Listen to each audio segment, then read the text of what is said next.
नमस्कार। आज हम बात करेंगे कार्बन 13 स्पेक्ट्रोस्कोपी के बारे में, C13 NMR स्पेक्ट्रोस्कोपी। जिस तरह से प्रोटॉन NMR स्पेक्ट्रोस्कोपी होती है, उसी तरह से C13 भी NMR स्पेक्ट्रोस्कोपी होती है। प्रोटॉन NMR स्पेक्ट्रोस्कोपी में एक प्रोटॉन दूसरे प्रोटॉन के साथ, नेबरिंग प्रोटॉन के साथ इंटरेक्शन होने से पीक्स होते हैं। यदि स्प्लिटिंग होती है तो doublet, triplet, quartet, pentet, multiplet peaks आती हैं, और यदि स्प्लिटिंग नहीं होती है तो सिंगलेट आता है। जिस प्रकार से सेम इंफॉर्मेशन लगभग बराबर है इसमें कि नंबर ऑफ पीक्स हैं और रिलेटिव एरिया है, केमिकल शिफ्ट है। तो हम पहले एनएमआर, प्रोटॉन एनएमआर या सिंपल एनएमआर की बात करें तो उसके बारे में बात करें तो उसमें चार main points. Number 1, number of principal signal. Proton NMR की बात कर रहे हैं जिसमें नंबर ऑफ प्रिंसिपल सिग्नल जो number of types of proton के बारे में बताते हैं। Number 2, chemical shift.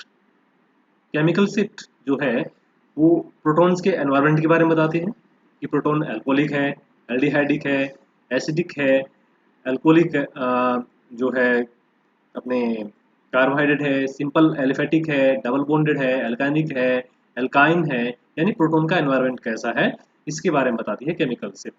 और जो प्रोटॉन के सिग्नल का जो एरिया है वो प्रोटॉन्स के सिग्नल का एरिया, वो नंबर ऑफ प्रोटॉन जो सिग्नल देते हैं, प्रोटॉन के सिग्नल का एरिया नंबर ऑफ प्रोटॉन जो सिग्नल देते हैं उनके बारे में इंफॉर्मेशन देता है।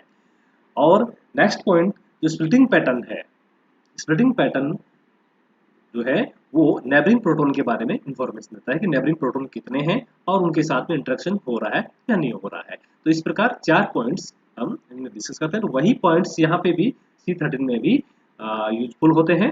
तो यहाँ पे सबसे पहले हम बात करें कि इसके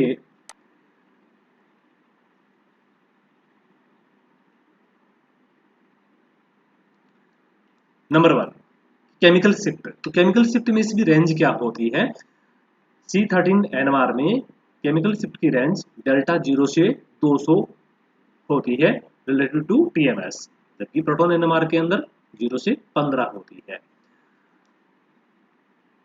नंबर 2, जैसे प्रोटॉन NMR के अंदर तो प्रोटॉन और प्रोटॉन पास पास में होते हैं, संभावना ज़्यादा होती है नेबरिंग प्रोटॉन होने की, तो इस कारण प्रोटॉन प्रोटॉन स्प्लिटिंग होती है। लेकिन C13 में एक कार्बन C13 कार्बन दूसरे C13 कार्बन के पास होने की जो संभावना है बहुत कम होती है, कारण C13 जो है वो 1.1% पाया जाता है कंपाउंड में, और 1.1% यानी 100 में से 100 कार्बन में से 1 एक पॉसिबिलिटी बनती है कि C13 नेबरिंग कार्बन हो। तो इस प्रकार संभावना कम होने कारण नेबरिंग C13 कार्बन की संभावना कम होने कारण इनमें स्प्लिटिंग नहीं होती है, नॉन इक्विलेटरल कार्बन होते हैं, जिसके कारण अनस्प्लिट पीक प्राप्त होती है। तो अब यदि प्लेन ऑफ सिमेट्री प्रेजेंट हो, यदि कंपाउंड में प्लेन ऑफ सिमेट्री प्रेजेंट हो तो नंबर ऑफ सिग्नल और नंबर ऑफ कार्बन के बीच में डिस्क्रिपेंसी पाई जाती है। जैसे एक एग्जांपल लें हम यहाँ पे कि 2 ethyl 2 phenyl ethanoate, ethyl 2 phenyl ethanoate के बारे में बात करें तो इसमें टोटल 10 कार्बन्स होते हैं, लेकिन जो पीक्स आती है वो 8 आती है, क्योंकि C2 और C6, C3 और C5 दोनों एक दूसरे के प्लेन ऑफ सिमेट्री में इक्वल हैं, इसलिए इन C2 C6 की एक पीक आएगी और C3 C5 की एक पीक आएगी। तो नंबर 10 कार्बन की केवल 8 पीक आएंगी, 8 पीक इसमें प्राप्त होंगी। नेक्स्ट हम बात करें इसमें कि जो एरिया अंडर द पीक्स है वो, जैसे प्रोटॉन NMR स्पेक्ट्रोस्कोपी में तो एरिया अंडर द पीक्स है directly proportional to number of protons के बराबर होता है।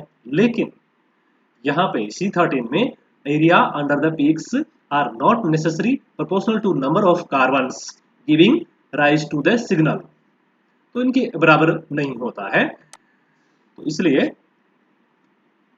तो डिफरेंस है इसमें कि number area under the peak है वो डायरेक्टली प्रोपोर्शनल नहीं होता है जो कार्बन सिग्नल देते हैं उनके। नेक्स्ट हम बात कर रहे हैं कि जैसे प्रोटॉन एनएमआर के अंदर एक प्रोटॉन पास वाले प्रोटॉन के साथ n+1 रूल के अकॉर्डिंग स्प्लिटिंग शो करता है। एक प्रोटॉन का दूसरे प्रोटॉन के पास में होने की संभावना बहुत ज़्यादा होती है, लेकिन C13 में एक C13 कार्बन का दूसरे C13 के कार्बन के पास में होने की संभावना 1.1% होती है। इसलिए स्प्लिटिंग नहीं होती है। तो फिर स्प्लिटिंग किस कारण से होती है? उस कार्बन पे जुड़े हुए प्रोटॉन की वजह से। तो in proton coupled spectra the signal for each carbon और group of magnetically equivalent carbon is split by the proton bonded directly to that carbon. उस कार्बन से डायरेक्टली जुड़े हुए प्रोटॉन के साथ इंटरेक्शन से और स्प्लिटिंग होती है n+1 रूल के अकॉर्डिंग।